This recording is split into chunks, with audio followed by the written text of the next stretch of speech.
Namaskar and a very pleasant good afternoon to all of you. I, Sangeeta Kaul, on behalf of DELNET Developing Library Network, extends a very hearty welcome to each one of you for joining us today at our monthly webinar. And today's webinar centered around Netiquette for online communication golden rules. It's a profound privilege for me to welcome you all, our distinguished online attendees comprising of our eminent library and information science professionals who have joined us from different nooks and parts of the country and also from outside India, the faculty members, the students, researchers, and scholars, ladies and gentlemen. It's a pleasure indeed for us to be back again today and presenting yet another webinar today, which is a part of our series of the monthly programs that DELNET has been doing for the past nearly more than a year now. Today's topic, as all of you are being aware about it, is the theme and the topic is something for which everyone, each one of us who belongs to today's world are being much interested. And the topic is Netiquette for online communication and more centered around the golden rules for doing that. I would just like to brief that why we have really chosen to deliberate today on this very important topic is, as DELNET, as all of you are an integral part of this wonderful network, which networks today's day and time 7,300 institutions. And we receive also a large number of, we engage in fact in large number of e-communications and chiefly comprising of the email communications that we do. And approximately we receive more than 300 emails per day from across the country, from our institutions and for everyone around. And in today's day and time, we are fully aware, I need not to say much about it, we all are fully aware how in this entire pandemic for the last more than 1.5 years, 2 years now, we have all been relying only on one mode of communication, and that was an online communication. It was all the courtesy of the ICT technologies that we have been able to keep our connections alive with our near and dear ones, with our professional circles. We have been able to undertake our work only because of the fact that we have been able to engage and do our work in an online environment. And once we do the things in the online environment, we need to really think about what is being expected in the physical environments from each and every one. The same is also being demanded and expected also in our online presence once we do. And that's where comes the role of what is this, we are discussing about today, and that is the netiquettes. I would also like to tell you that this is a very, very informal session. So because we would like to engage more in having interactions with each one of you. So please remember, and that's what I'm trying to tell you in the beginning itself, that I'm not the only one who is going to deliberate today. I really want each one of you who belongs to the today's era, the online era, I really want you to become more participative in these discussions, because we are also here to, to also get many more golden rules from each one of you. So let's try to make this session as lively, as engaging as it can be, and as knowledge sharing, we can make it, because it's like a win-win situation for everyone whosoever is being a part of this webinar. Also, I would like to express, our very warm, sincere thanks to each one of you for a very overwhelming response. Nearly 1,445 registrants that we had for this webinar who got registered, and we fairly have a good number who have already joined us, and we do hope in next few minutes many more would be joining in. It's a pleasure to get connected, and I would just like to start off by firstly introducing you all to the very first poll. And the poll is, so that's the reason I said that it's not just I'm going to take the session. No, we really want each one of you are going to drive the deliberations of today's session. So the very first question, and that is through a poll that I would like to execute, and that is to know, have you heard earlier about the word netiquette prior to receiving the information about this webinar? I request you all please quickly try to give, because we have to see to it that a good number of attendees participate in these deliberations, and you are going to really take us forward, to the discussions today.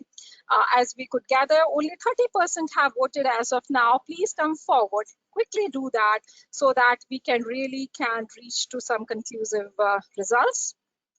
49% have voted, 51%. Let it cross 70% at least, so that we fairly have a good percentage of our attendees to have attempted and given us your inputs about it. So very simple question, which is getting flashed on your screen. Have you heard earlier about the word netiquette prior to receiving the information about this webinar? Thank you so very much. I could see that as of this moment, we have 60% of our attendees who have voted for it. And I'm going to tell you, firstly, those who have gone for the higher percentage. And since I'm not able to hear you right now here, but I would just like to make you guess what you feel is the highest percentage conveying over here. Let me just tell you that the larger number of our attendees here have opted for the option no. And I think you were not ready enough to get this kind of the findings of the survey. The exact findings, as I could see, 65% have voted, and let me freeze the things here. 65% of you have voted. 54% have opted for no. You have never heard the word netiquette prior to receiving information about this webinar, and 46% have opted for yes. It's a kind of an equal percentage, but still, those who have not been aware about it, it's fairly by a few percentages. It's relatively a little higher. 54% no and 46% yes. So thank you so very much, and that's the reason why we have been thinking of doing this webinar. I think your inputs here have made it very clear to us that we have chosen a very right topic of being here today with each one of you and to discuss about this netiquette. Here comes the very next thing. What is netiquette according to you? So now this question, I'm posing it to my 46% of our takers who said that yes, they are aware about what is netiquette. So this 46%, you have to now respond. Please use your chat box and tell me what is this netiquette. Kindly use the chat box and tell what is netiquette. I will just quickly one by one read it. The proper usage of internet, Hanumantha Rao. Informal session, Solanki Sengupta. Please come forward to use the chat box to tell what do you feel, what is netiquette? What is netiquette? And this is my 46% of our attendees who have said that yes, they have been knowing about the word netiquette. Please tell us what is this netiquette all about? So only 2 have used the chat box. So it seems that I may have to, move to the next slide, because the next slide gives you a right indication of what are we talking here today. And as you could see here, so please remember the word netiquette comprises of 2 words, that is net plus etiquettes. So etiquettes, all of us are being fully aware about it. Net is what anyone, I think, in today's day and time, even a 1-year-old child can tell and reply that what is this net, and would not even, think twice before responding that, yes, we are talking about internet, we are talking about the network. And so what are we trying today to discuss is what are these etiquettes which are being expected, and that's what we call it's a social behavior. So what are those social behaviors which are being coined and which are being framed as an etiquette, which is being considered as a very good behavior, very good social behavior, what we should do while being online, while being in a network, while being on an internet, interacting with anyone. What are those kind of social behaviors which we must embrace and which we must demonstrate? And that's the entire focus of today's webinar session. And as we can notice that, all of you would be we are all being aware about it, that what are the modes of e-communications that we are being engaged with. So these e-communications, as the title says, that these are the netiquettes for online communication and the golden rules. So what are the e-communications? There can be endless number of e-communications. Email, definitely the most primitive, the oldest, and the widely used method, that we have been using for more than now 40 years. We have been using the email 35, 40 years now as one of the most oldest and the most reliable method at the same time, and which is being more used in the professional circles. So for our professional activity, yes, definitely we engage in the e-communications using email as one of the major media. In addition to this, yes, we are also being engaged on text and instant messaging, maybe doing a video conferencing, the social networking platforms that, we are there online and we interact. We get into in the e-communications, with our peers, with our friends, with our professional fraternity, online session webinars like this that we are doing it right now. So we engage. It's again a communication which we are doing. And even the online meeting. So as I said earlier, especially during the last 2 years, there has been a great upsurge in the kind of communications, the e-communications which have been happening, because that remained as the only medium for communications, with anyone whomsoever we have been wanting it. So having said this, I would just like to now focus. You may even ponder about it, and I think some of you may not even, because those who are aware about that what an etiquette can do. This is just simply to ask and to think about what etiquettes, if you find someone doing even in the physical environment, there are etiquettes which are being demanded, which are being expected.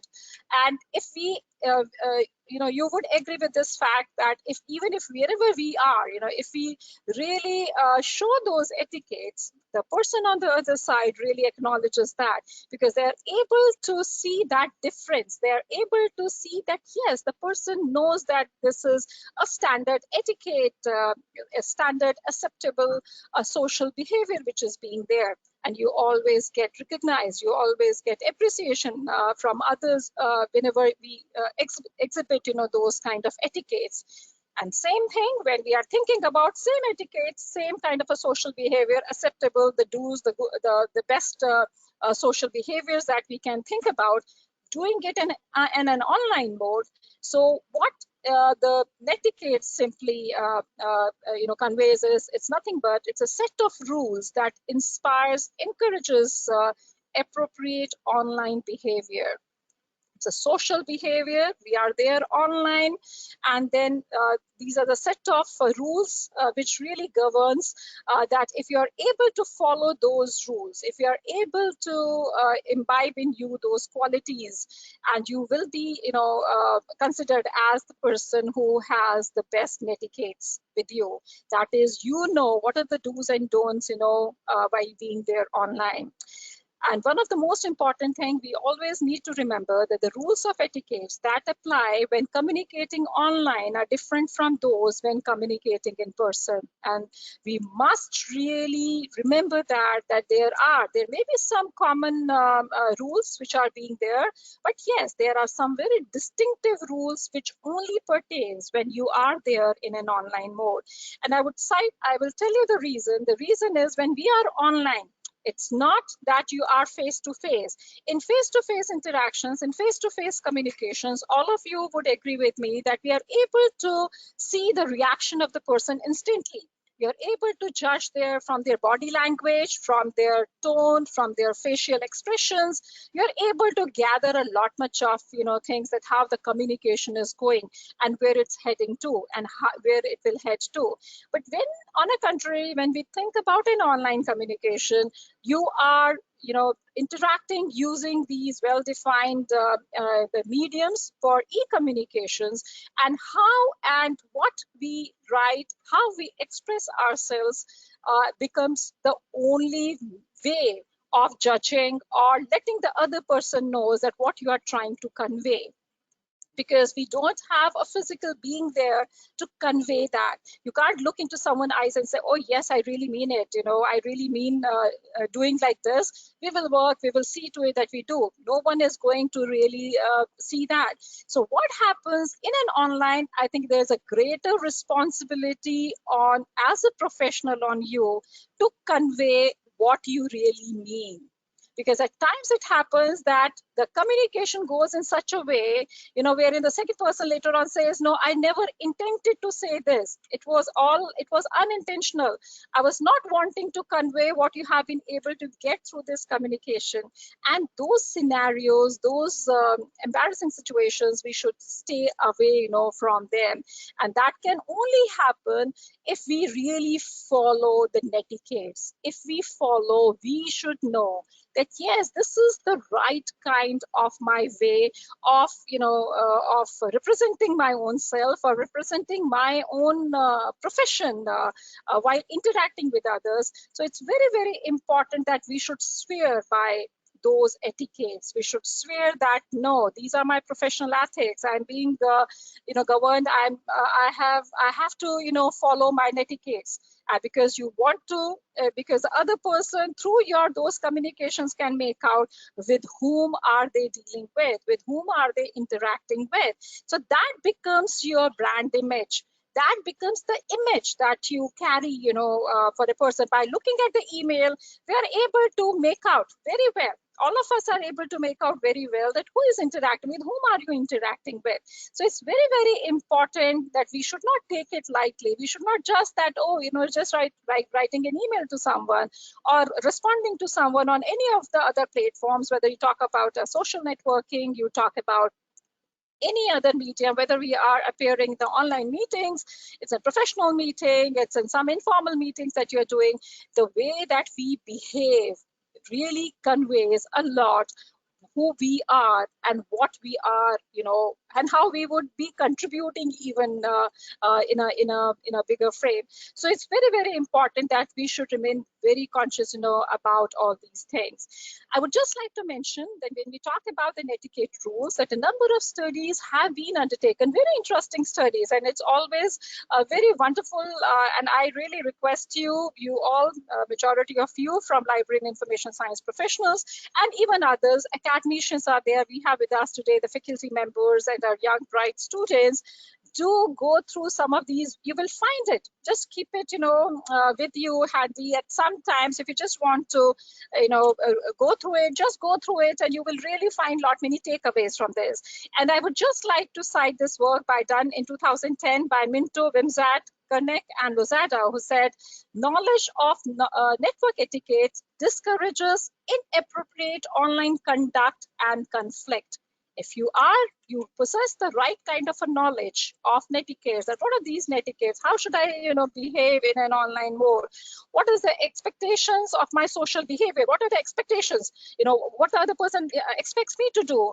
If we are well aware about that, it really discourages this inappropriate online conduct and conflict.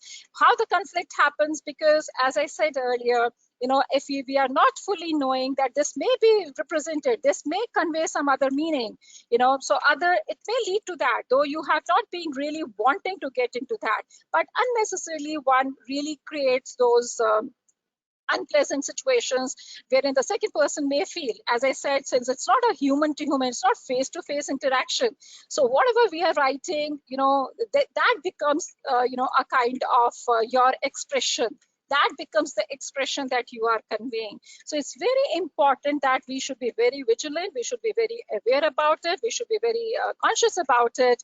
I think the best thing is to remain conscious about it. If we remain conscious about it, the things, they really happen the way that is the most ethical way to do. And also another thing is, try to make it as a habit forming.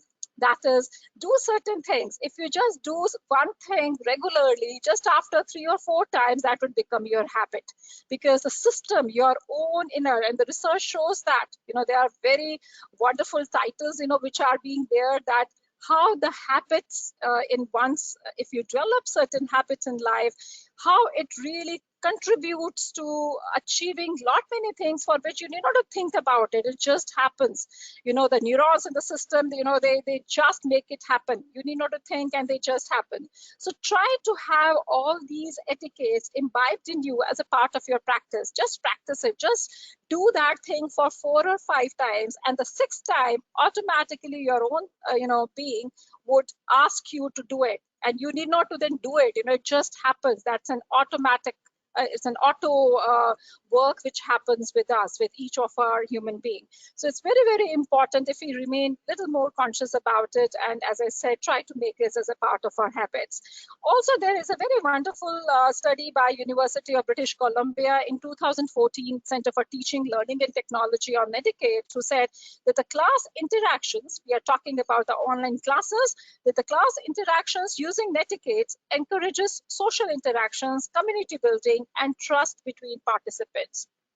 Later in my deliberations, I'm going to tell you also and dwell more onto this, that how these netiquettes really inspires the better social interactions. And we are talking about the online classes, the online education, everything is being happening online. So it's very, very important enough that we should try to convey this also, you know, as an instructional resources to our own student community, to the faculty members, researchers, scholars, anyone, professionals, whosoever is embracing the online way.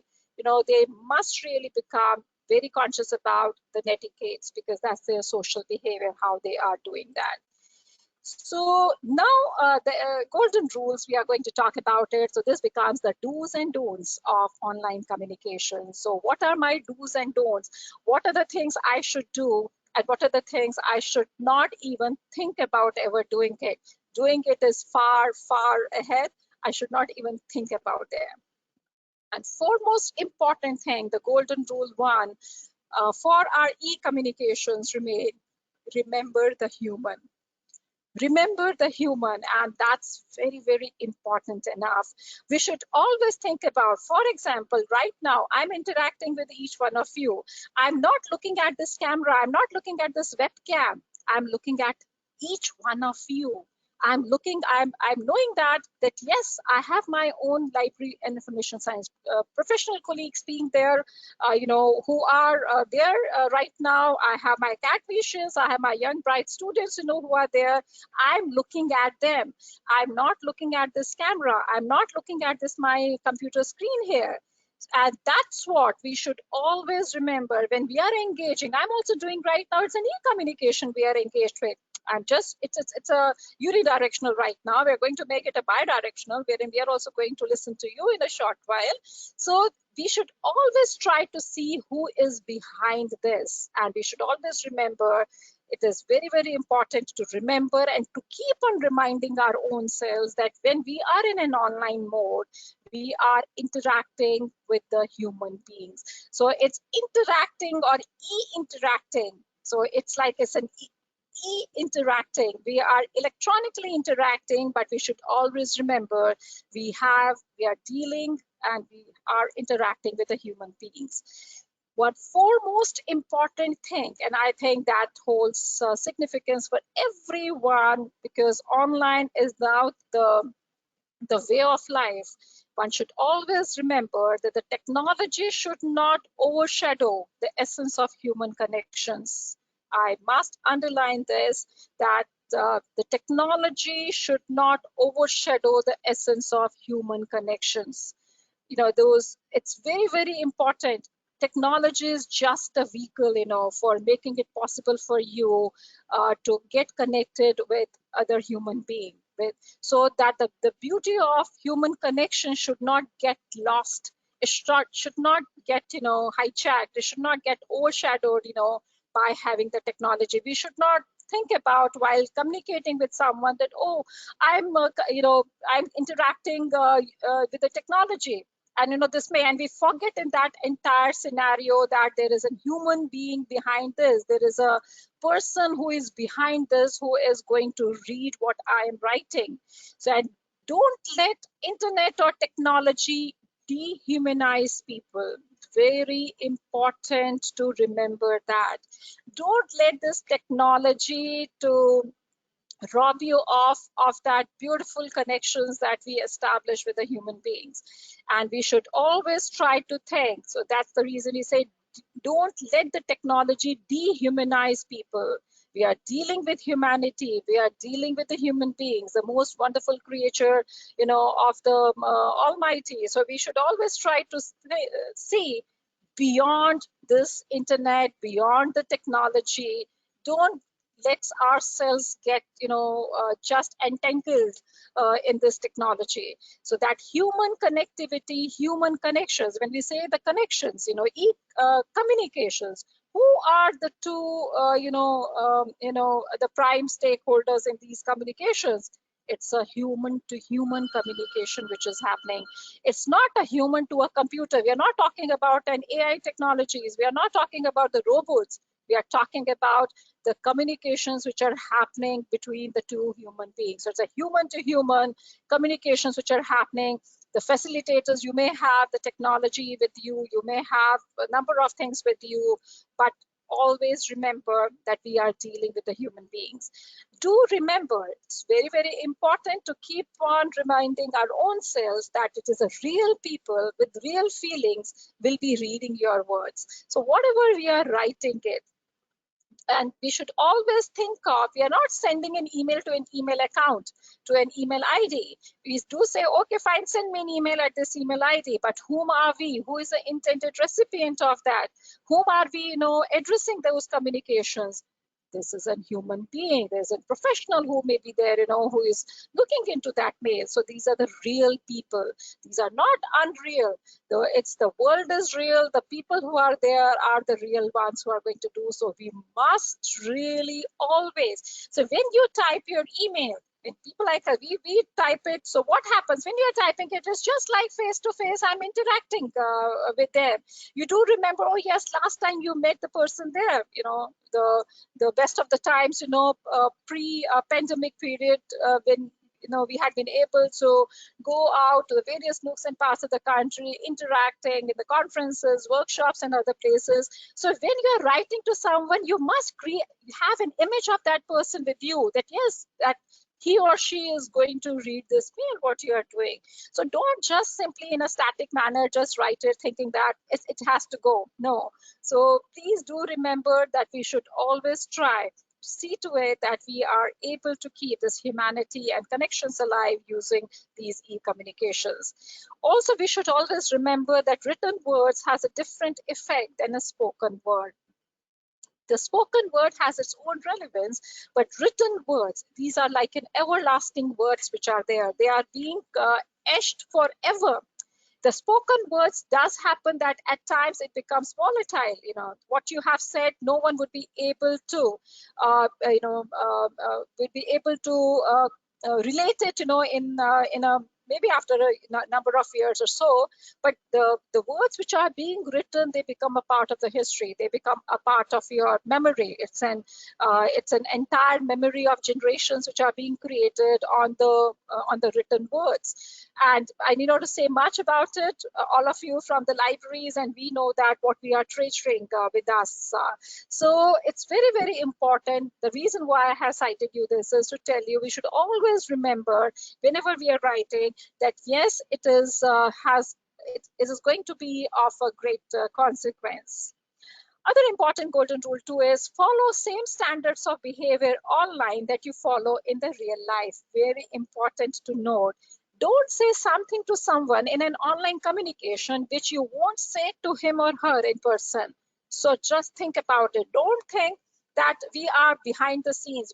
No one is watching us, no one is seeing us, and and that happens in the online community. We all of us are being aware about it, that how cyberbullying, not many, issues, they happen in the, and anyone can say anything.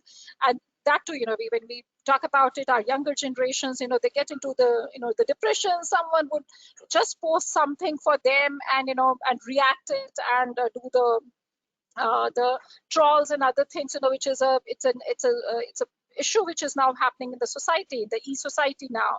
So please do kindly tell it to your own self that if you cannot say that particular thing to someone in person, don't write it.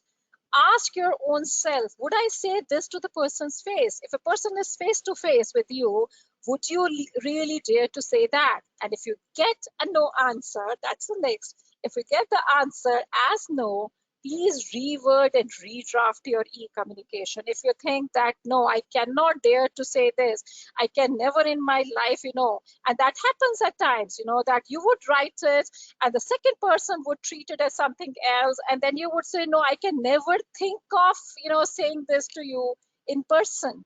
So if, we don't intend to do that, don't kindly write it in that tone. So that's the reason before writing, we must really ask our own selves, can I really say like this to the person's face? Because why I'm saying this is because, as in the previous slide we said, always remember that there is a human being with whom you are dealing with.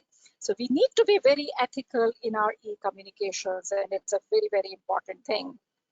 Other important golden rule is know where you are in cyberspace. And this is very important because if we are, for example, it happens in the discussion forums, it happens in the mailing list. You may be subscribing to a number of mailing lists, discussion forums in your field of specializations. It may be library science, it may be engineering, it may be an information technology or something. We have to see to it that you must go through the postings which are being made by others. You must see what is being discussed, because in the mailing list, we do happen at times that someone just simply wants to post something or to reply to someone without really seeing that what are the do's and don'ts, of that particular mailing list. So we should, that's the reason we say lurk before you leave. So when you're entering into a new online environment, take a look around well before you start interacting. So that's a very important thing. We should not be very proactively, get into that. We must really see. Sometimes it happens, that's the reason, many of us, you want to subscribe to the mailing list or discussion groups. It's very difficult to get what you are really maybe interested in. Not much of duplicacy happens. The people, they just post anything and everything that they may like to say. So as a person with good Netiquette values, we should always try to see that, am I adding something new to whatever has already been shared on this particular mailing list for a particular topic. You will be learning the art of the e-communication, and that's how we have to do that. Golden Rule 4 says respect recipient's time and network bandwidth. And then we say that this is to hint at that we should avoid writing the long messages unless and until it's really demanded. Unless and until it's being demanded, please do not write the long messages. And it's always courteous. If you're writing a very long mail to give some explanations or some clarifications, please do in the beginning itself. One has to be courteous enough in saying that this is a lengthy post and you would appreciate the time and efforts of the receiver to go through it. So this is a kind of a courtesy which is being demanded. Otherwise, keep the messages, communication short, crispy, and focused on the subject of the communication. So we should always try to do that, and if we intend to write a lengthy mails, we should always give a kind of a, in the beginning itself, that this is a long posting since I was wanting to convey something. Don't engage in sending the communication with a copy to the countless email IDs, which you yourself is even unable to keep a count on, fully knowing that not everyone will be interested to go through the communication. Once we do that, we do get, you get an email which 700 people to whom the copy has been marked, and you're also among those other 699 people who have received that communication, and which you just, that this doesn't hold any value. We should avoid getting into engaging in such kind of online activities. And that's where we say the recipient's time is definitely one, and also more importantly, at the same time, is the network bandwidth. So if from your bandwidth, you can well understand sending one email and sending those 700 email, your network bandwidth is getting consumed in that. So we should always try to have a respect for other person's time, keep the interactions, short, crispy, and nice enough, and see to it that we don't send it for the sake of sending. We should stay away from sending the bulk emails. Even we ourselves, we may not be knowing to whom all we have sent it, so the big files, copy pasting it, sending it, whether it matters to them or not. So we should stay away from engaging in those.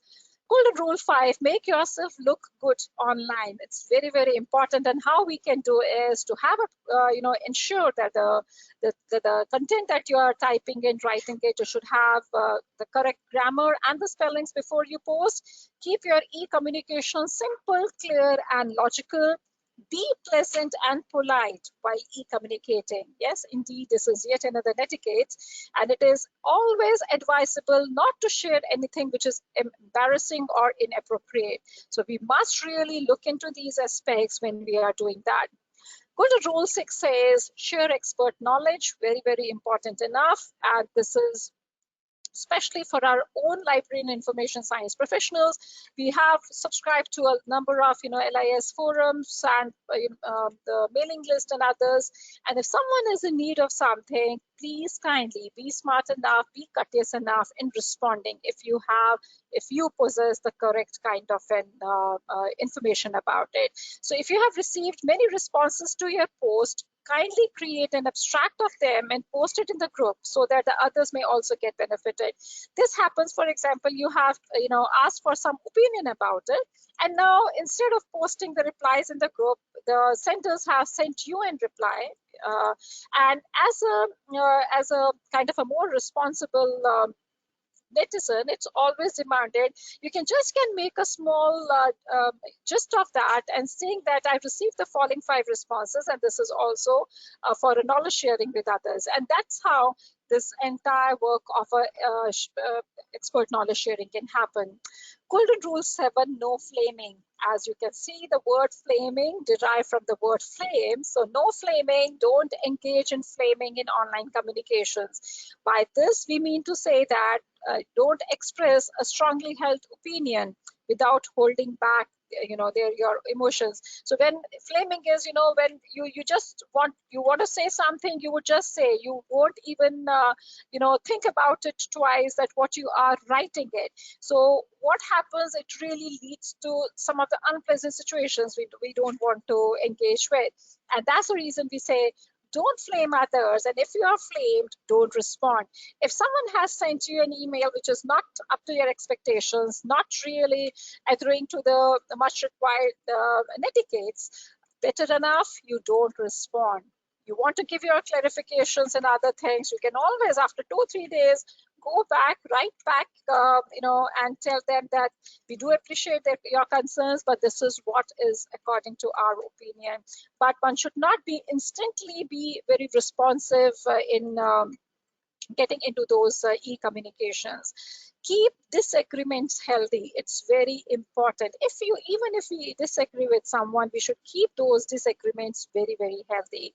Use proper, appropriate language to express your views and be respectful of the views of the other people. Everyone has got their own views. So we should always have a great amount of respect for their views also. And at the same time, we must also learn the art of what we call agree to disagree. And that's, if we are able to learn that art, our e-communications would become really, really much easier always. So other important thing is respect other people's privacy. It's very important, and especially this is for our youngsters, our young students who are being someone has forwarded you some communication and you just forward it like that to someone else. No, you have no right to do that. So do not forward the communication which was meant only for you and shared by someone to you. Kindly be conscious of the forwards made of e-communications received by us. So whatever communications that someone has sent it to you, that they have not given you a right that you would further forward it.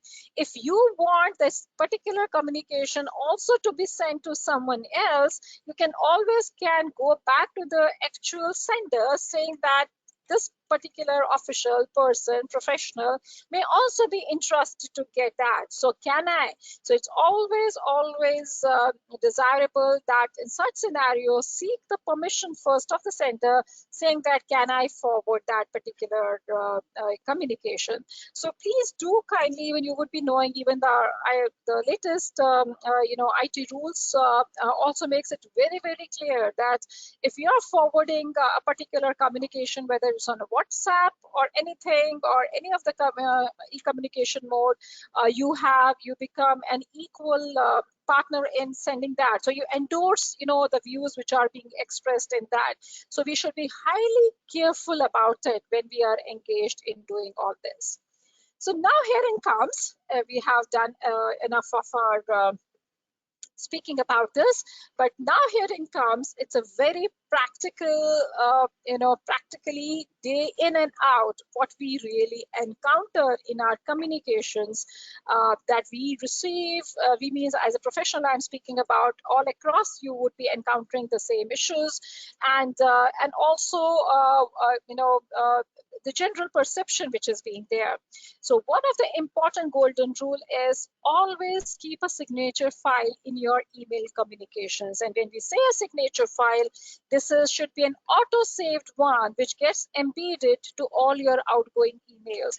It's not that you will be writing every time your name, designation, institution name, your contact numbers and other things that you would like to mention it.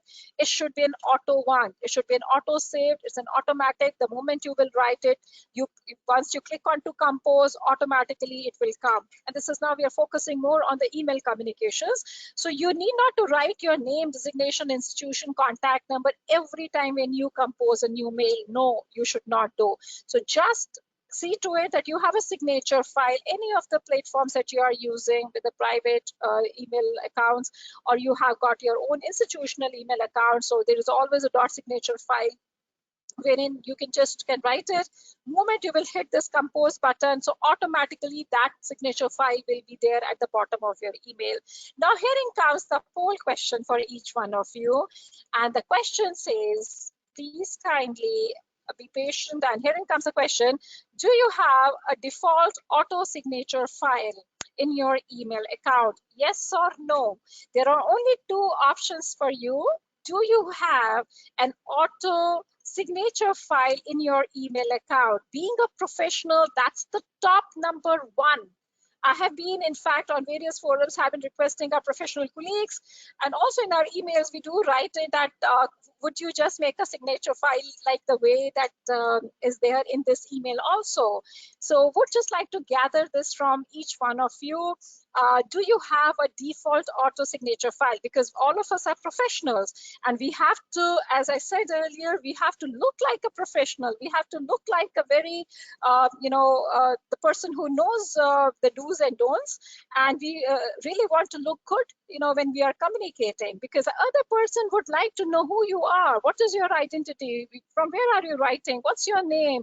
What's your designation? Which institution do you hail from? So all these things.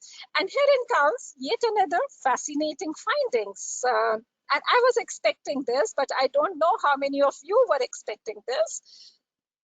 Let me just tell you, but I just request, it's 47% of you have voted. Can I just request those of you who have not voted yet, please come forward. At least let it cross 50%, because that is to make the survey findings, poll findings more convincing and more authentic.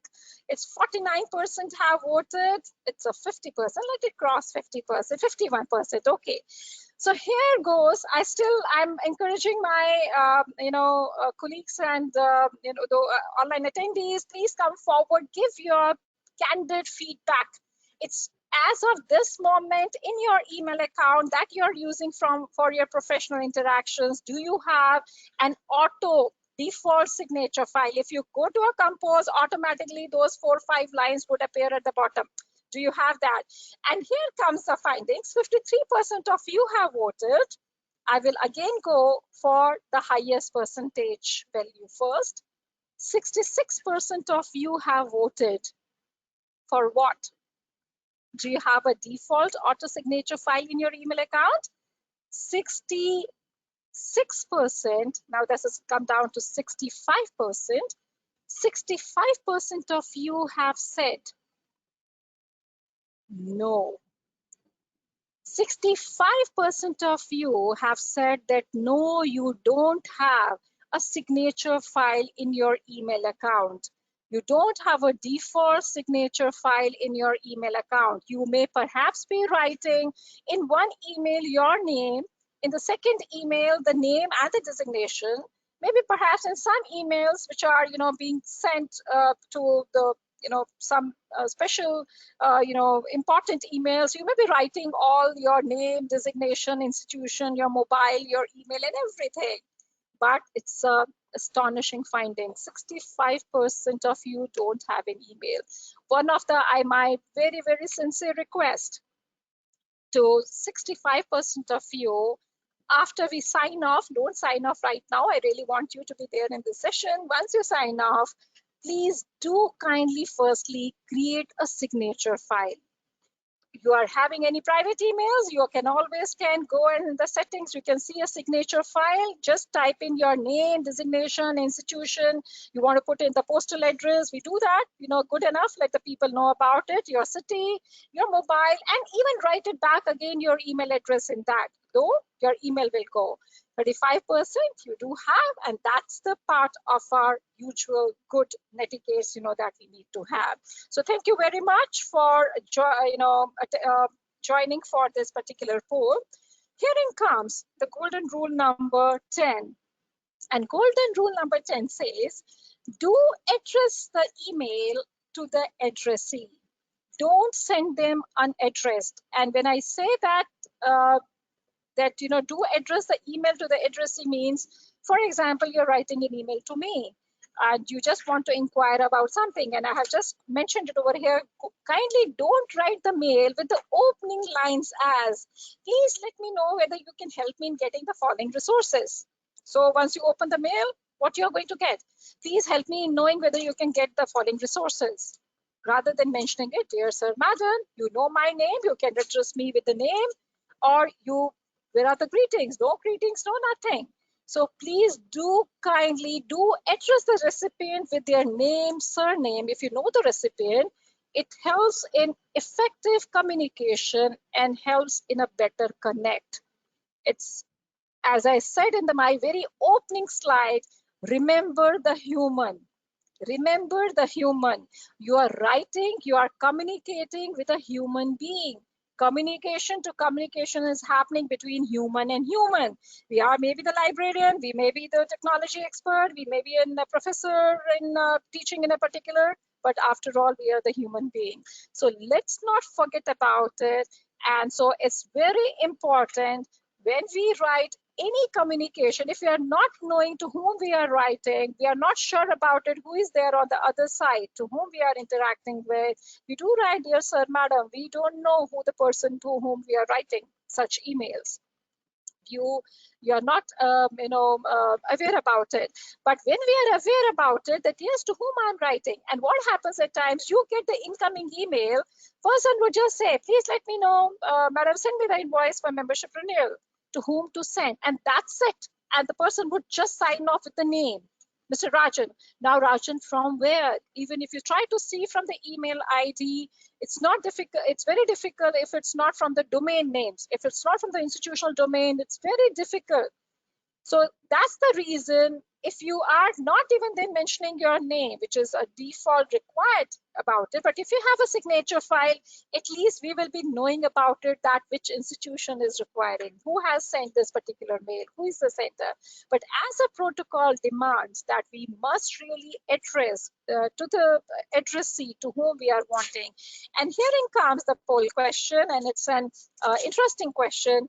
Can you remember how many times in the recent past have you sent an email to someone without addressing to the recipient intended receiver of the email. That is straight away. And it's a session of confessions. All of us are confessing. We confess, ourselves, we know that, the kind of things which really happens in an online mode, because as I said, it's an informal. All of us are learning. All of us are learning. We should always stay in that learning phase.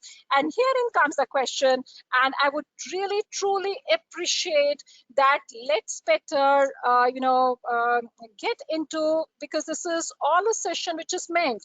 It is not that we are doing like this or someone is doing like this. No, it's a session wherein we are just deliberating, because that would give us our major takeaways is that yes, how we can. It's not that we don't want to do it, but we have not been aware about it. So, and all of us are in the process of learning, and all of us have to really learn and do something. So 26% of you have, 29% have voted now. There are only 3 options more than 20 times that you feel that you have sent an email to someone without addressing, without writing person's name, without asking dear sir, madam, or it is less than 20 times in the current past that you can think about, or you think that no, you have never ever done that. You have never sent any email. And just would like to also request that, sometimes it happens you have none of our communication should in fact go without addressing to the person. None of the communication, even if you have to say thanks, it's just not simply, someone has helped you out and you just sent a reply back saying thanks. So it becomes a little something unexpected, because, and if you say thanks, thanks Mr. Natarajan, thanks dear Surekha for this, so that makes the things more better. And that sounds, because as I said, the human being is going to really read that and absorb that, and the person will say, oh, I had sent this, helped out, and this is how someone has responded back to you. So we should always be very much conscious about and make it as a habit forming. Make all these practices as a habit forming practices, and you would see you need not to think about it. The system automatically will let you to do all this. So 51% of you have voted, and thank you so very much. And I will go with the highest percentage first. 49% of you have gone for never. So it has 49%. My very special appreciation to all those, which is now coming to 48%. It's a 54% of you have voted. It has now 49% have gone for never. That means it has never happened that you have just sent an email to someone without addressing to the recipient, whether you have written dear sir, madam, or you have written by the person's name. So 49% of you. So that's really, really quite a heartening thing to notice.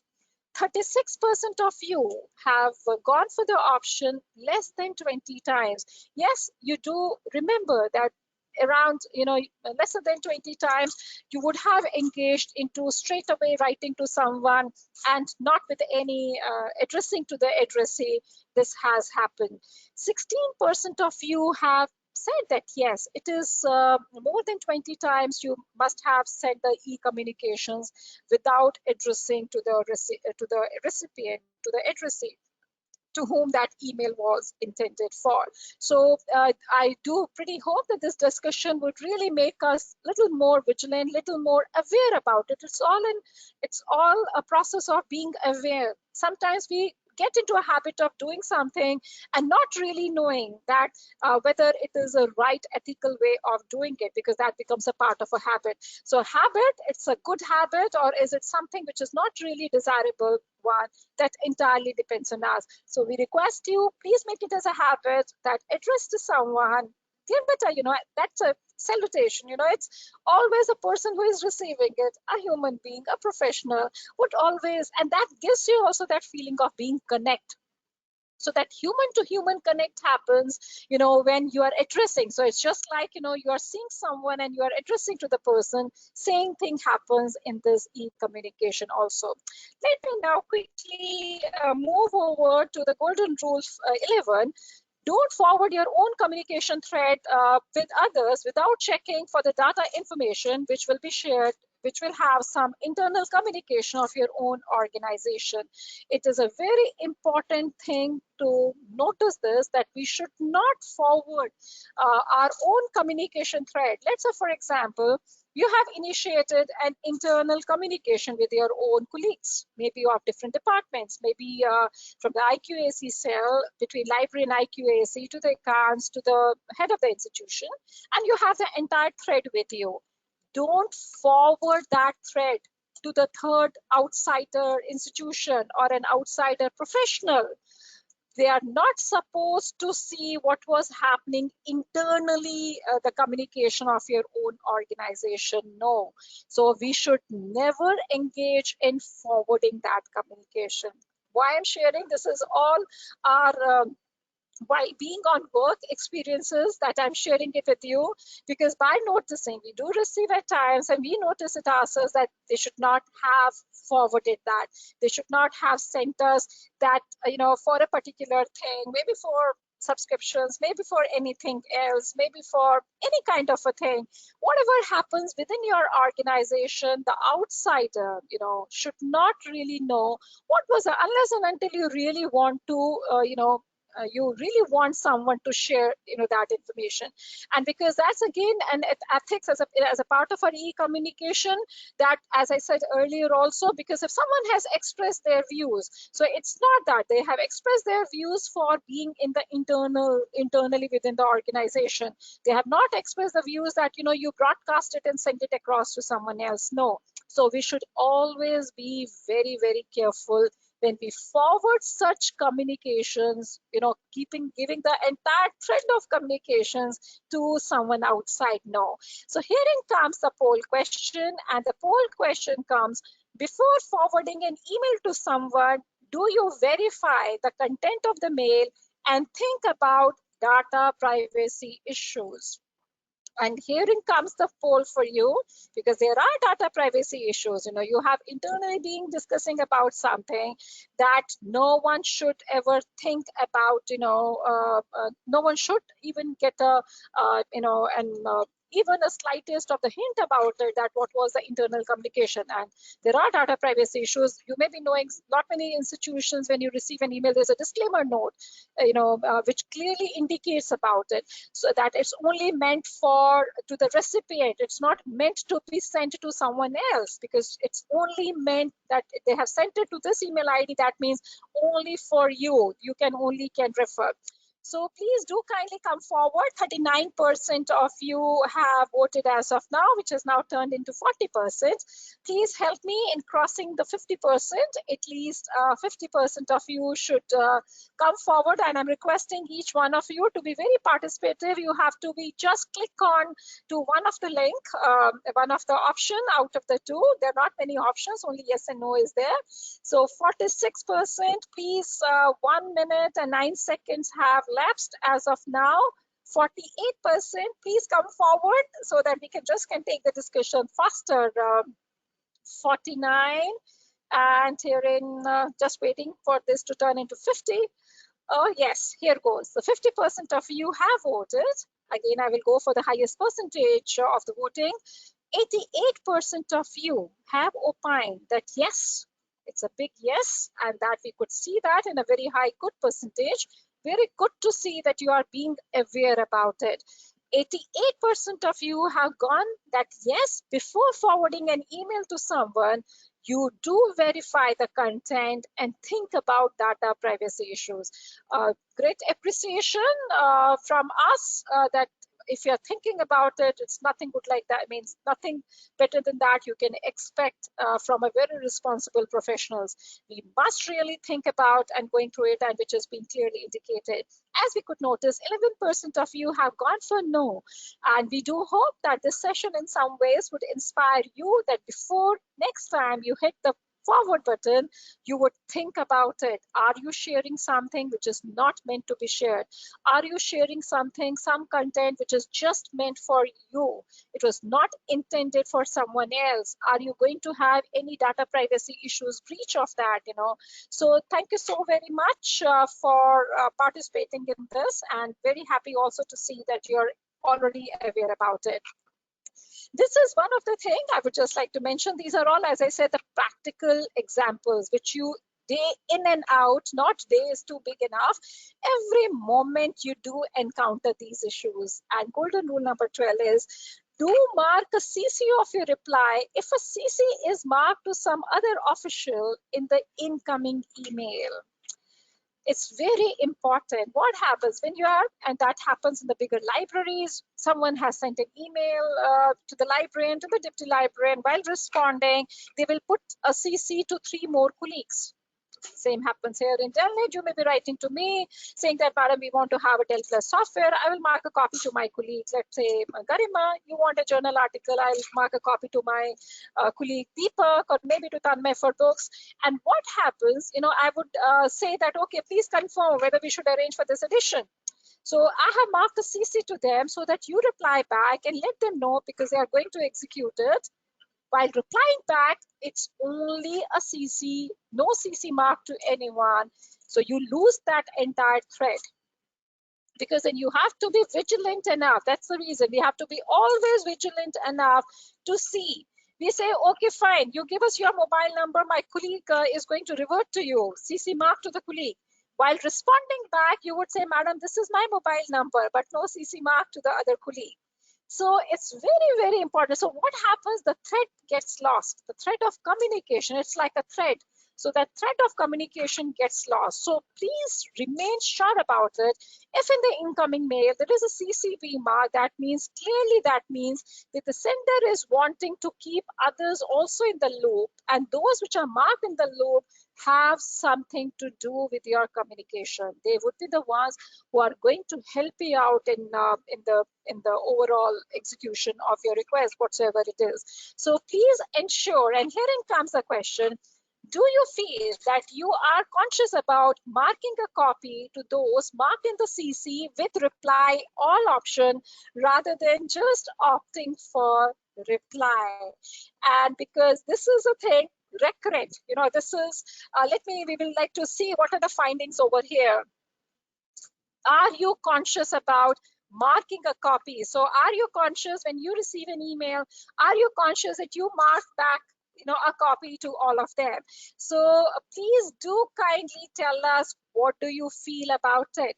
What do you feel about it? Are you conscious about it? When you are getting an email with 4 people being marked in that as a CC, do you make it sure that, in order to ensure that your work is done faster, you get a better reply, the follow-up reply faster?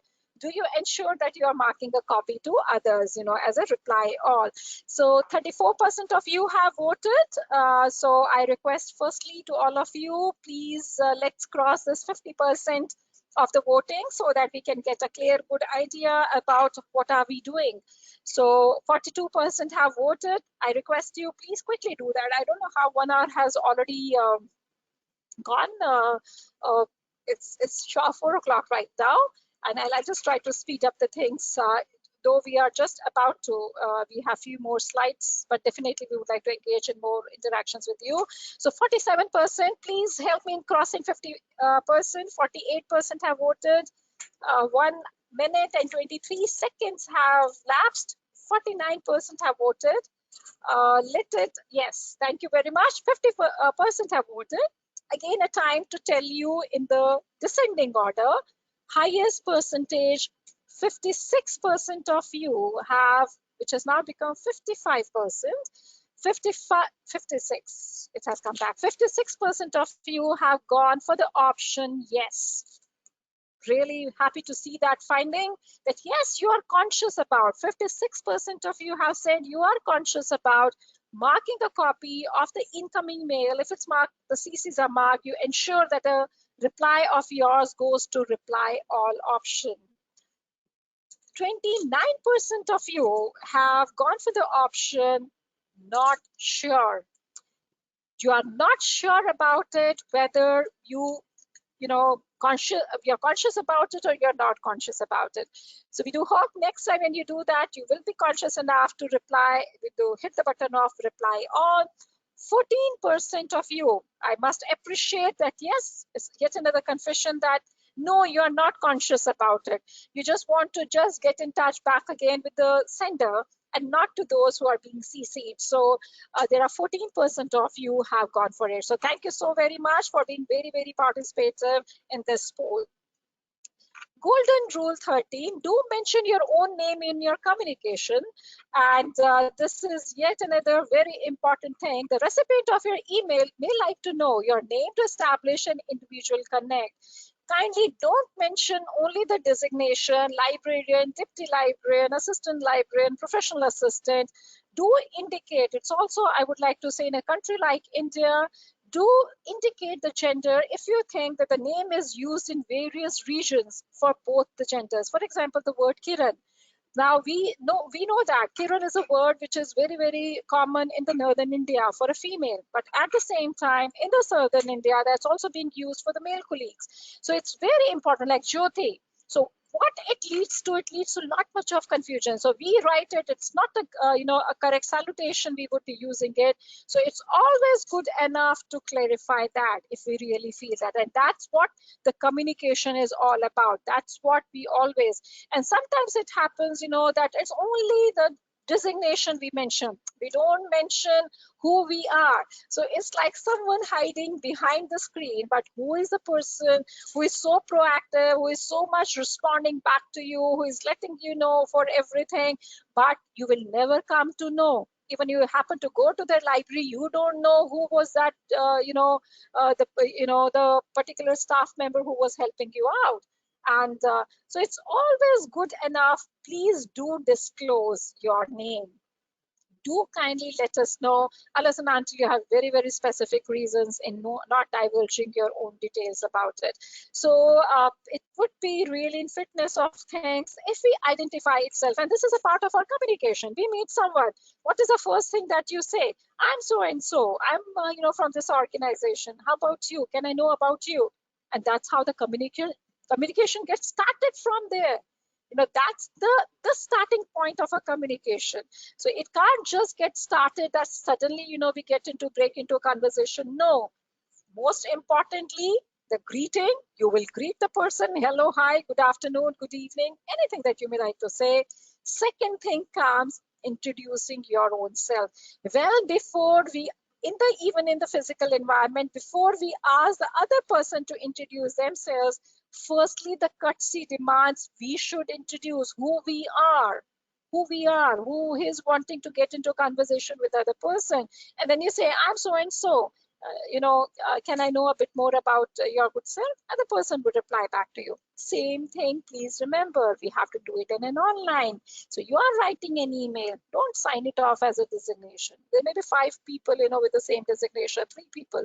Who is behind that communication, we must know. And as I said earlier, that always, always is helpful. Comes the poll question. Do you mention your name in your email communications? These specific things, and we have mentioned, do you mention your name in your email communications? Yes, no, it varies from email to email. So you may be putting your name in select emails, but you may not be doing it, always. So please do kindly, I'm very happy 40% of you have already voted for this. But yes, as I said, at times, but that only happens when we are, if you don't want to divulge your identity, that may be happening in the institutions wherein we are not supposed to divulge, who is wanting the specific information and all that. But generic, in a general scenario, that's a practice that we do. But yes, that's a reason. The third option is it varies from email to email. So thank you very much. We have got 52% of voting as of now. And let me again go with the highest percentage of voting has gone for 67%, which has said yes. Yes, 67% of you do mention your name, which is really, really commendable. It's really appreciated that you are engaging into the real good netiquettes which are being followed by 27%, which says it varies from email to email, and there may be strong reasons that why you engage, why in certain emails only you write the designation, not in everyone, and we respect that, your decision to do that. 6% have clearly said, no, you don't mention your name at all. But yes, we were just wanting to get a feeler that how our professional colleagues are doing on this. Golden rule 14, do not use capital bold letters in communication. It amounts to shouting. We must be very, very sensitive on this, very, very sensitive on this. At times it happens that you receive the email, so when you see the bold, so well before you start even reading, you know that someone is really wanting to express or say something which you're not really wanting to hear. But then you see the mail will be with lot much of humbleness, politeness, and everything, maybe a very appreciative email you will be receiving in the bold letters. Please remember, capital bold letters in the online communication happens if you're shouting, or let me correct my sentence. One is for shouting. Shouting means you're a little more aggressive. Or if you are wanting someone that ensure that this is being done, ensure that this work is being done before this. So you are putting a more focus on that. It's more like in a very strict tone. You are wanting to convey something. Then only we use the capital bold letters. Otherwise, we never do that. So herein comes the poll question for you. And the poll question is, have you been aware and sensitive about using capital letters in the email communications? We just want to get a feeler from you. Have you been aware that if you write someone in the bold capital letters, that typically in the online environment, wherever you write, in any of the online platform, email communication, in your Twitters, anywhere, if you're writing in the bold capital letters, clearly means that you are utterly, not at peace with the other person, and you're really wanting to say something. So thank you very much. 46%, 47% have gone. So we just want to know, how sensitive are we? Are we aware about this fact? Because it does happen that sometimes we're not aware, and we are just out of our ignorance, we are engaging into doing that kind of a thing. So thank you very much. Firstly, 53% of you have voted. 67% of you have gone for yes. I'm much appreciative of this, that yes, you are aware and sensitive about, you're aware with the fact that if you're writing to someone in the capital bold letters, that amounts to that you are at you are restless, and you just want to say something. As I said earlier, that the other person may not be really wanting to hear about it. And 32% of you have said no. That's the entire reason why we have just chosen this topic. Reason is because as I said, it's a part of our habit. We are sometimes not knowing about it, that how this can be interpreted, how this is being interpreted, how the other people are being viewing it, who are maybe aware about that particular, do's and don'ts about this online communication. So thank you very much for really being very candid enough in disclosing that. So 32% have said that no, they have not been aware and even sensitive about that, can be used in all uppercase letters, bold letters in our communication. So thank you so very much for this. Let me just quickly move over to golden rule number 15, and that is, don't break the thread of communication. And that's again something which is very rampant. It is something that you every now and then come across. You would be having a conversation on a particular subject with a colleague, with a professional from some institution, and you ask the professional, okay, we have done this, you come back, you tell us. And after 3 weeks, after 2 weeks, after even 1 week, you will receive a fresh new email. And a fresh new email with a fresh new thought that, madam, this is what, you had asked for, I'm giving. And then you remember, you have to be good at memory and remember, oh yes, some 3 months, even 3 months ago, 2 months ago, 10 days ago. And then you remember, no, already you had initiated, something with them, and you had asked them for something.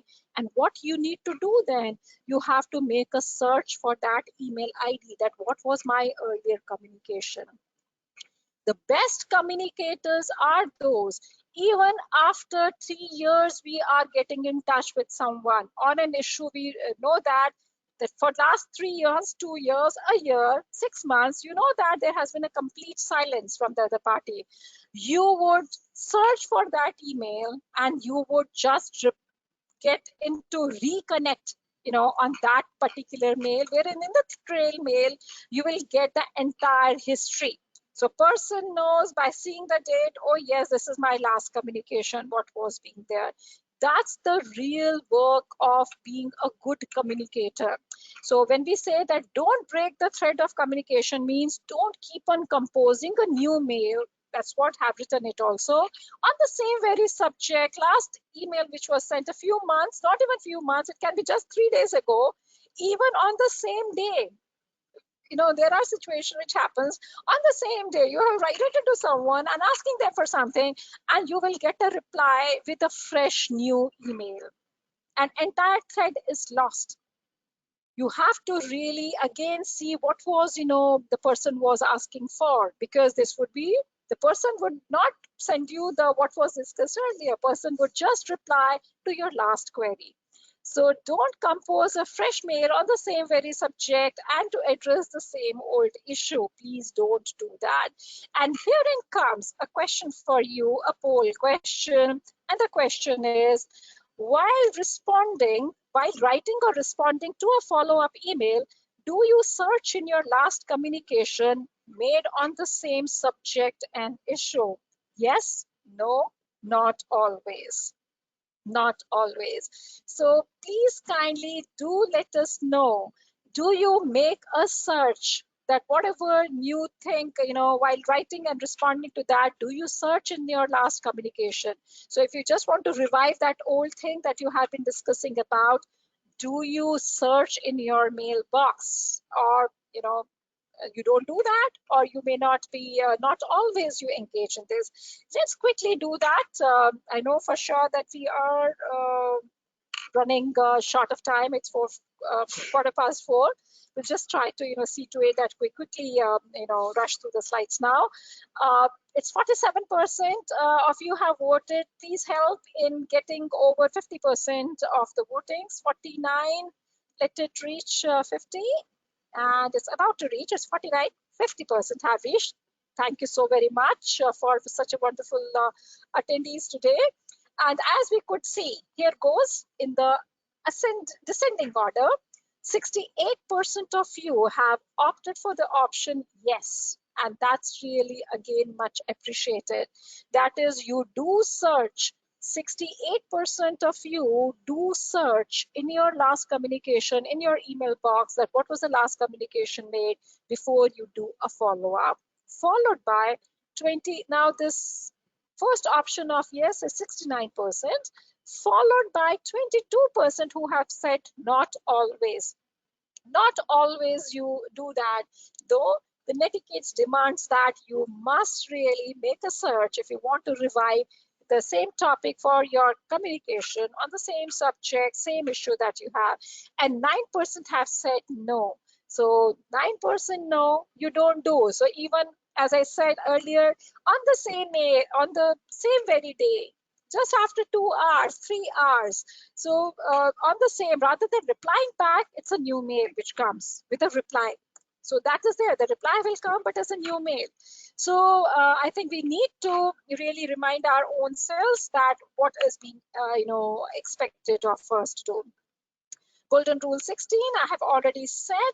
In the opening lines of your email, do address the recipient with the pleasantries and instead of starting the mail suddenly without exchanging any greetings. This is how we address someone if we communicate in person.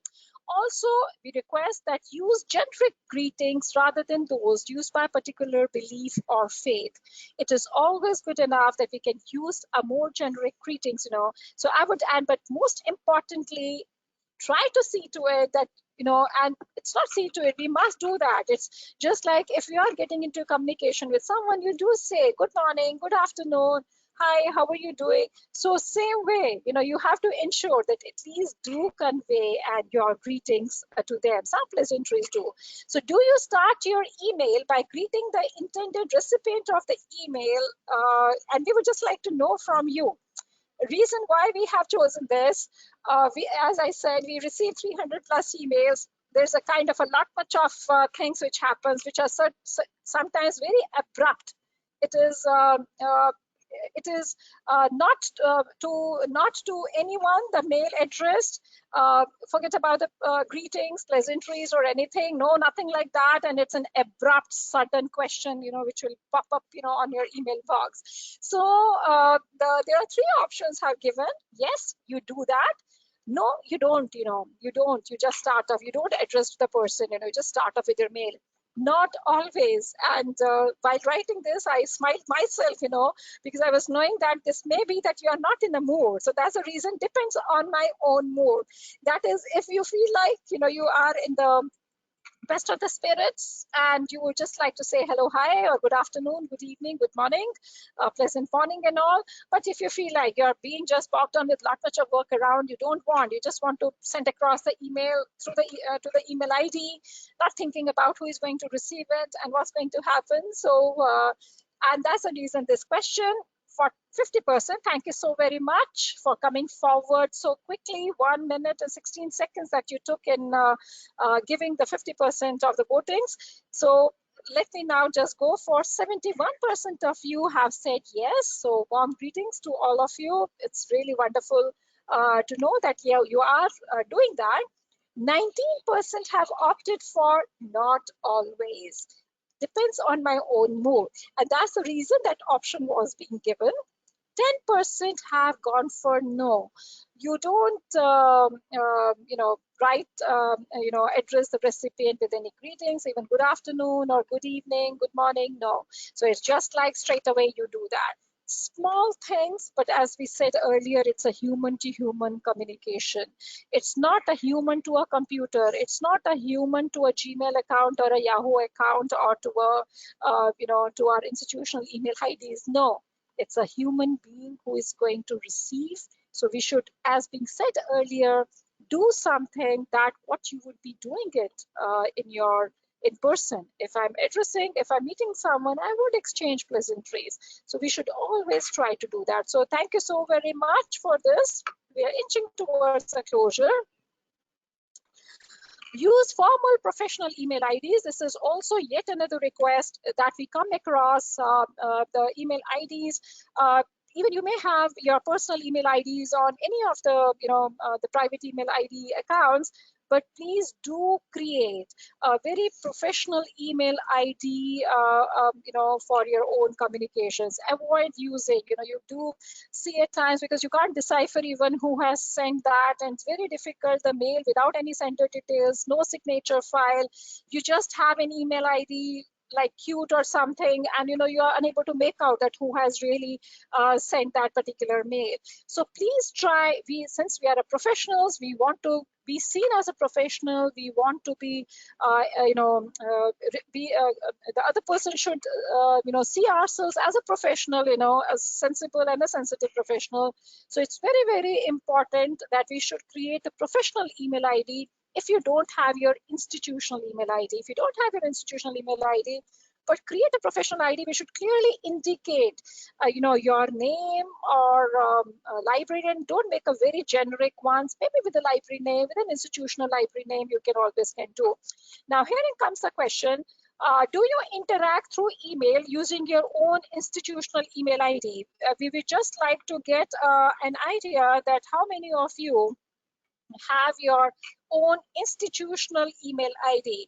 So please do kindly let us know. Quickly do that. As I said earlier, it's already 4:17, 4:18, and already 20 minutes we have passed. Our timing was only till 4, and so I just request you, please come forward and we're just towards the closure of the slides. 40% of you have voted. Quickly do that, 42%. So do you interact through email using your own institutional email ID? This is just to get a feeling how many of us are using our the institutional domains, because in communication, that's the biggest identity, always it happens.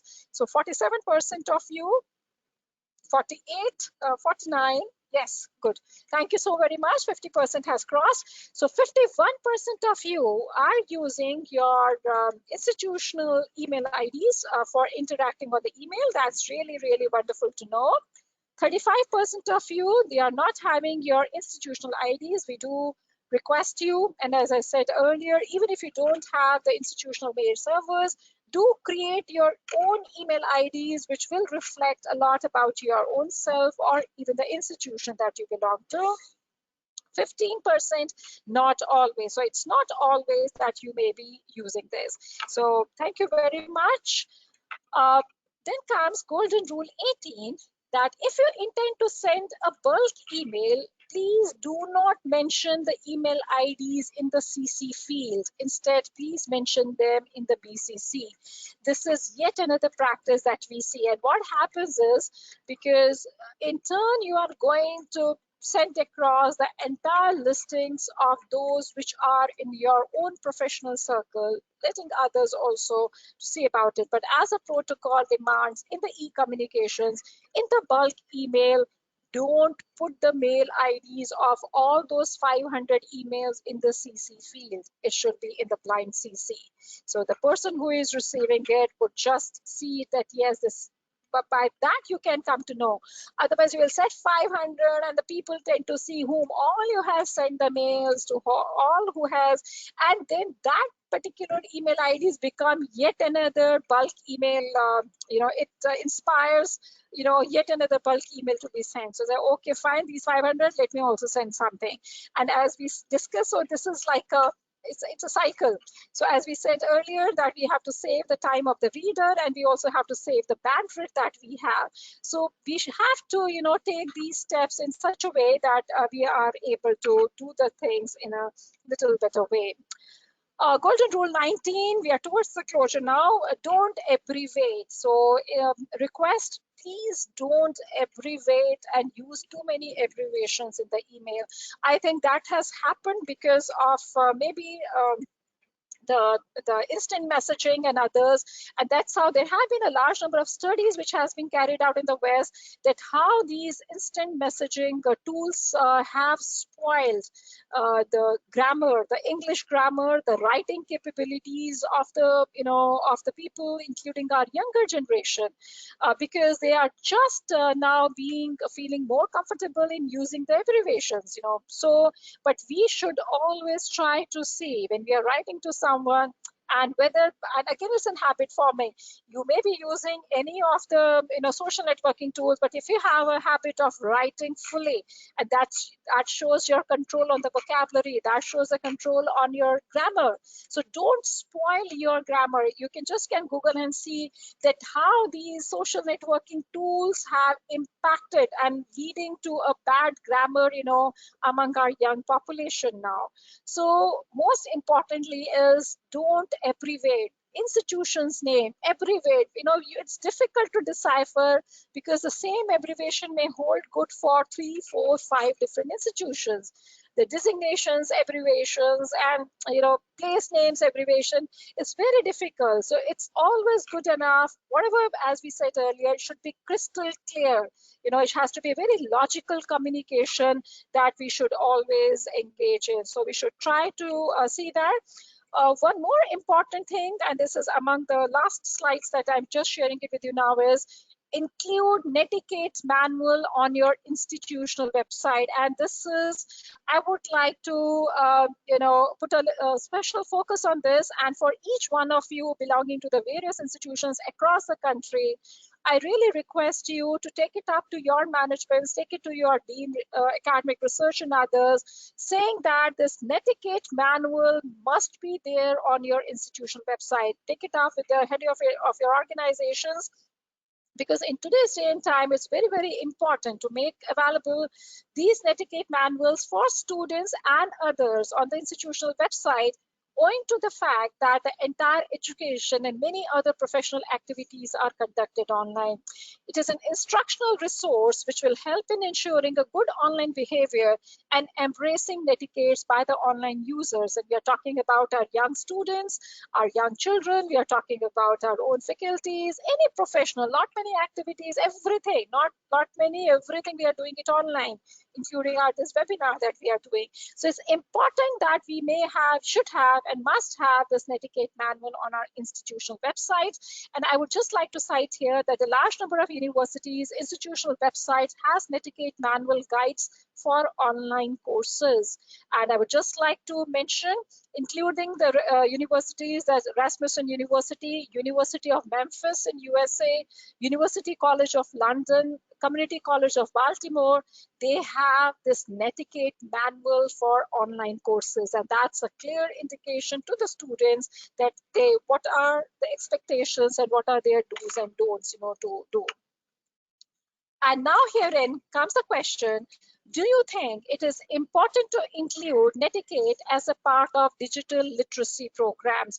We do engage in digital literacy programs. Do you think that it is important to include netiquette as a part of digital literacy programs? Please come forward and give your answers for it, because we, as a library professionals, we are being engaged with the digital literacy programs. We keep on giving, what are the kind of right skill sets, the information literacy, information access, and lot many things, that we are being engaged with.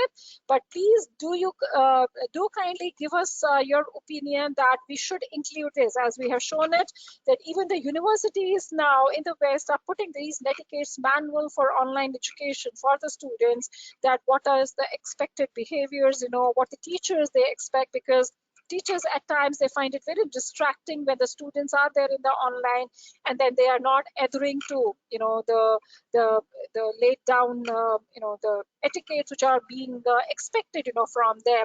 So 48% of you have voted. Quickly do that. 49% have voted, and here it comes. 50% of you have voted. Thank you so very much. And let me just say, 99% of you have gone for yes, you strongly feel, and that's being it's being equivocally being said by everyone unanimously. You have said that yes, netiquette should be a part of a digital literacy program, though we do have 1% who has said that no, you don't feel that the digital literacy programs should have an etiquette. But 99%, I may like to ask them that what are their major concerns on this. But yes, 99% of you have gone for this. So it's really, really wonderful to see. And may I request a lot many of you who are being engaged with the digital literacy programs to also include netiquette as a part of it. And here it comes, and this is the very last question of this afternoon. And here comes a question. Do you think it is important to follow netiquette in our professional communications, in our professional online communications? Do you feel it is important to use netiquette in our professional online communications? And I request you all, 28% you have already voted, 32% have voted. Please kindly give us a feedback. Do you feel that it is important to use netiquette in our professional online communications? And it's 40%.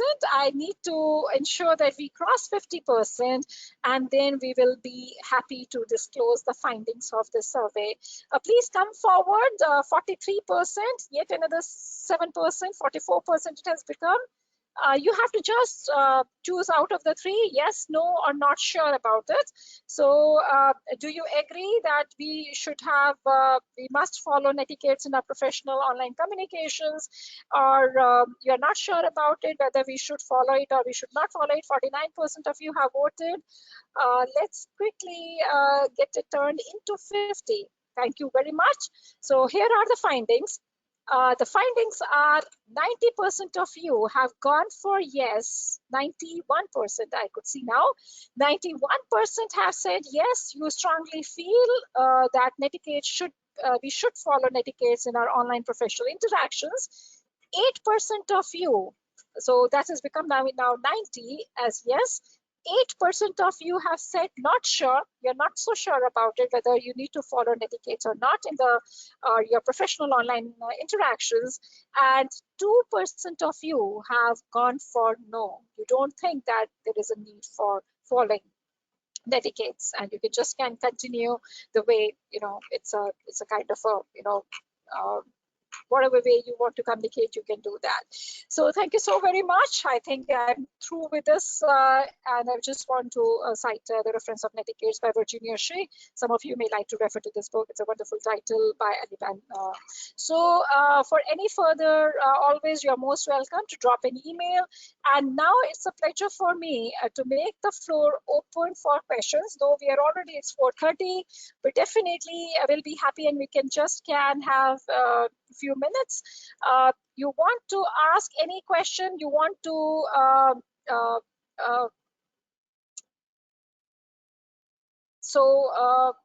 I just request you, if you may kindly ask anything, or you want to say anything, you're most welcome to do that.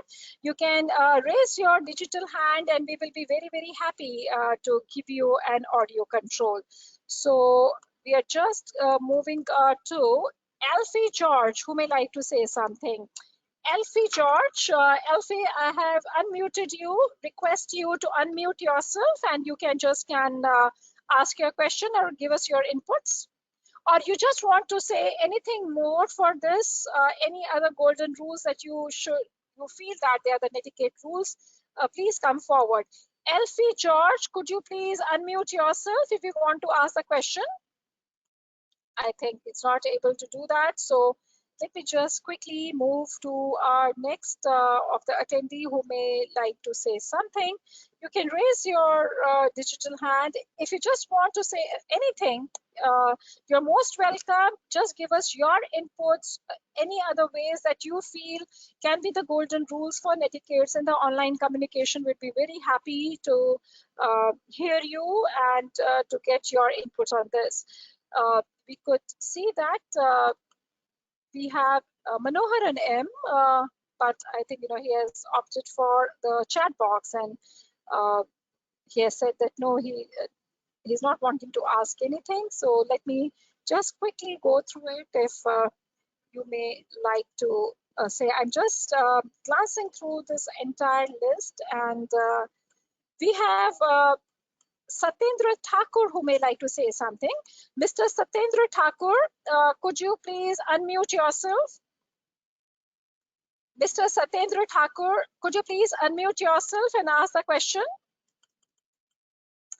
Mr. Satyendra Thakur, please unmute yourself if you want to ask the question. On the right-hand side of your screen is the unmute button. Savita Pradhan, Savita, I would just like to mention there is no audio device connected, so it's difficult to, it's very, very difficult to, give you an audio control. We have Shagufta Shams, who may like to say something. Shagufta Shams, Shagufta, please unmute yourself. Shagufta Shams, could you please unmute yourself if you may like to ask any question? No, Shagufta is not able to do. We have Shiva Swami, who may like to say something. Shiva Swami, yes, Shiva Swami, we are connected. Yeah, good afternoon, ma'am. Can you hear me? Yeah, very well, very well. Yes, it's you're audible. Good afternoon, ma'am. Thank you for having a wonderful session, ma'am. We are able to get awareness regarding this Netiquette, which is very much important for the today's world, ma'am. Thank you. Can you introduce yourself? If you just like to know. Mr. Ma'am, I Shiva want to ask a question, ma'am. Please, yeah. Ma'am, the question is with respect to Netiquette for the online communication, ma'am. Is there any difference in the preference of practices between the faculty and the students, ma'am? Like for faculty, we need to focus on few practices, and for the students, they need to have a focus on few practices like that, ma'am.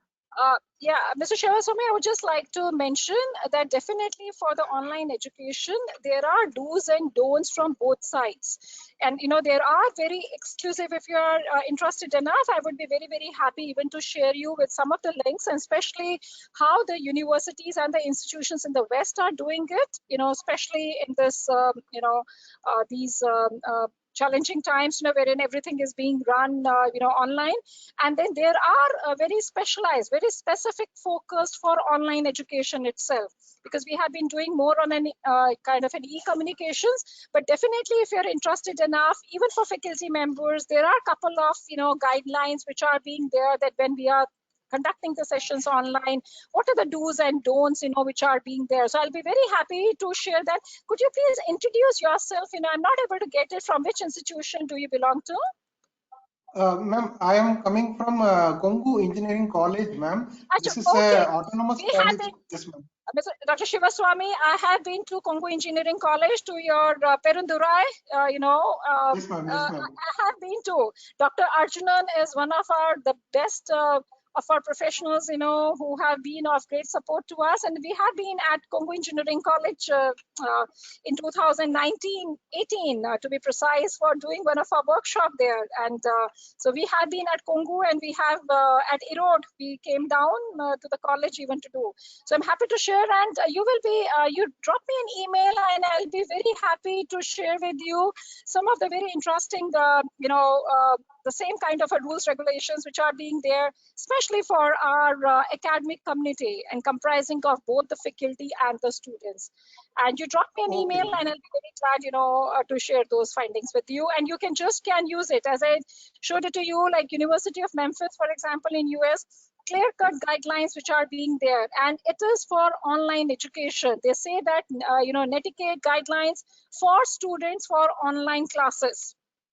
And on a similar pattern, we can very well can do it. And that's what one of the slide I said, that I think the institutions must really do, and especially in today's day and time, because it's very challenging for the faculty also to do, because the students has to be very much vigilant about it, that what is being expected and how they should behave, when they are there in the online environment.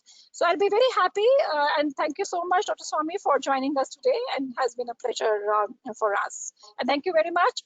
And I expect an email from you, and will be very happy to let you have some more additional information, which you can try to do it at KEC. KEC, one of the most prestigious institution in Tamil Nadu, and will be very happy, to have further details about it to you. Okay. Thank you very okay, ma'am. much. Right, ma'am. Have a Thank nice you day. very much. Thank you. Thank you, Dr. Swami. Thank you so much. Thank you. We'll just like to now, I would just quickly moving over to see who else. It's an alphabetical listing. We have Sricha TV. Sricha TV, who may like to say something. Sricha TV, Sricha, I have unmuted you, request you, please unmute yourself to ask the question. Sricha TV, could you please unmute yourself to ask the question? Srija is not able to do it. I'm so sorry. I have to move to the next of our colleague who may like to say something. We have Suresh N. Suresh N. Suresh, could you please unmute yourself if you may like to ask any question or to say something?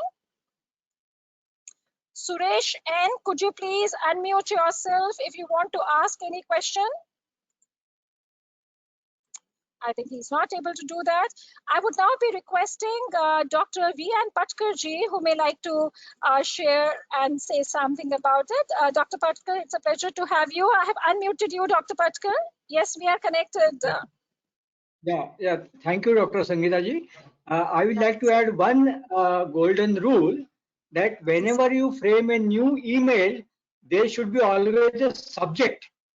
See, email should not be sent with no subject, because institutions, their firewalls remove this kind of mails having no subject. So please add this to your golden rule. And second Thank you thing so is, much. second thing is, even in your online communication, webinar, etc., you should be formally dressed. I have witnessed certain webinar where, very casual or means very informal dress, that doesn't Very make rightly a good said. impression.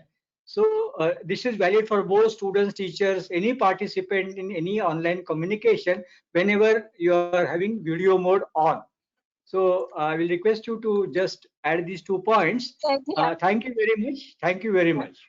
Yes. Thank you so much, Dr. Patkar. I have kept a note of it. And I would also like to add, with your permission into these. So one is the subject line. Yes, definitely. The email should have, and as you have rightly said, many of these screenings, once it's done, these such mails are being lost in that, and they're not being allowed to be further spooled. And the second one is definitely that we should have a very formal dress code has to be there. And I think for that purpose, even the online education, the colleges, institutions, even the schools should make it compulsory that the students should be in the formal attire. They may be anywhere, they may be sitting at home attending, because that formal wear, a dress code, whether you are in a school uniform or whether you are in your, in the college uniform, it always gives you, you are ready for the day. You are ready to, get into that mode of being with the education and learning and all that. So it's very, very important. And thank you so much, Dr. Patkar, for giving these, 2 additional golden points. Much grateful to you for that. Anyone else, out of our attendees who may like to give any golden rule in your opinion that we should do? We are all deliberating on this topic. So we'll be very, very happy if you may just kindly share, or you may like to say anything more. I'm just going through the listing quickly once again from A to Z to see if anyone else may like to say something, and will be very happy to get connected and to hear you also at the same time. So just allow me a time, because I'm just dragging the mouse to see that who else may like to. We have S. Subha, who may like to say something. S. Subha, I have unmuted you. Could you please unmute yourself? Yes, we are connected. Yeah, ma'am, good evening. Thank you for organizing this wonderful webinar at TQ for online communication. So, in my point of view, in this NATQ is an usage, online learning, but the faculty members or the librarians to find the great resources, and they learn somehow to use the resources, and with make some rules and regulations. We just try to collaborate with the school students also. So in my feel is, Shubha, yeah, yes, see, netiquettes are more to do with our behavior, with our social behavior, not for accessing the information. I'm not able to get your viewpoint. If you can make it clear. Netiquette has something to do. It's an etiquette. These are the most expected do's and don'ts, expected from anyone. Anyone in the society for that matter, So, but information access, this is not leading to an information access or how we access information and all.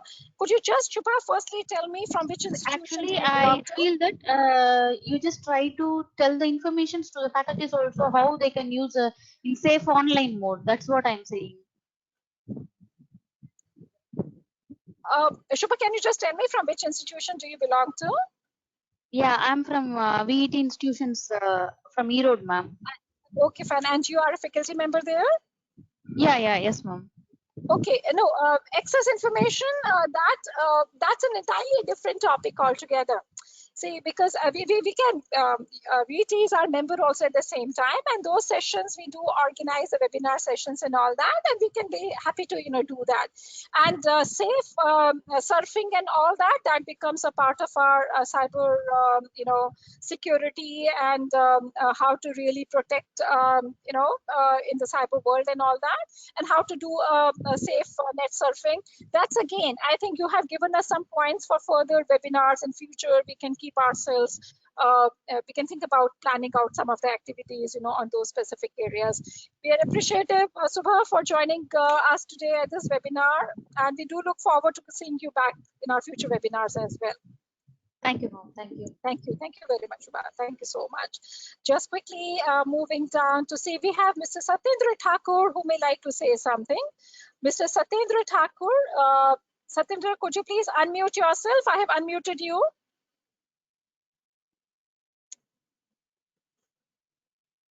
Mr. Satyendra Thakur, could you please unmute yourself?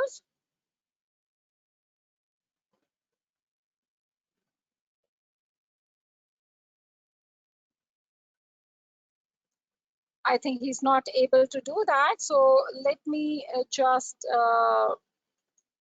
see. We have Srija TV. Srija, I'm just trying once again to get connected with you. Srija TV, could you please unmute yourself?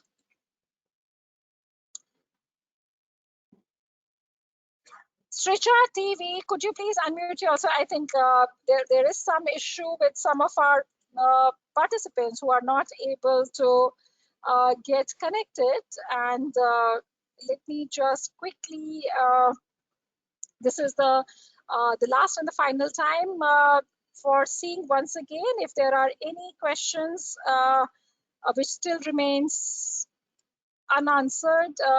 Just quickly going through it. We regret that, you know, the entire proceedings took much more time than anticipated, and so just about to it's just seeing it if we have Ranjita Karnani who may like to say something. Ranjita Karnani, Ranjita, could you please unmute yourself? I have sent you, and yes, we're connected. Yeah, hello, ma'am.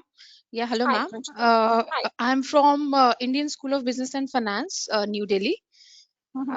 I just want to ask you that if somebody is using smileys on the emails, is it a formal or informal? But is it allowed? That's no, it's not a matter of allowed or not, but we don't generally Yeah. use that. We don't Okay. use in our formal communications in professional. We don't use that, Ranjita. No, no. Yeah. But the thing Okay. is, like, that's what we are saying. If you write it, you know, it does convey. The other person would really know about your, you know, that from the content The of your emotions, email. right? Exactly. Yeah, But yeah. we never put those smileys. You know, that becomes an informal way of, you know, Yeah, right. interactions. We don't Yeah, mention it. right. Yes. Yeah. Thank you so much, Thank you. ma'am, for this Thank session. And I will, you. I just definitely share these points with my colleagues and students, definitely. Yeah. Thank you so much. Thank you, Ranjita. Thank you for joining. Thank you so much indeed. Thank you. We were just, it's indeed a pleasure to get connected with large number of our professional colleagues. I'm just requesting those who have already asked a question not to, because there are many more others who may like to. The last, once again, trying to get connected with Mr. Satyendra Thakur. Mr. Satyendra, just try to unmute yourself. Click onto this on the right hand side. You get this icon of the microphone. If you can just click onto it. I think, Satyendra, you're not able to do that. So perhaps use a chat box and you may write an email. Savita, you don't have an audio device. This is for Savita, Dr. Savita Pradhan. No audio device, so we can't really give you an audio control. Sophia Marilyn. Sophia, could you please unmute yourself if you may like to ask a question? Yes, we are connected, Sophia. We are connected, Sophia. Please kindly go ahead. Hello.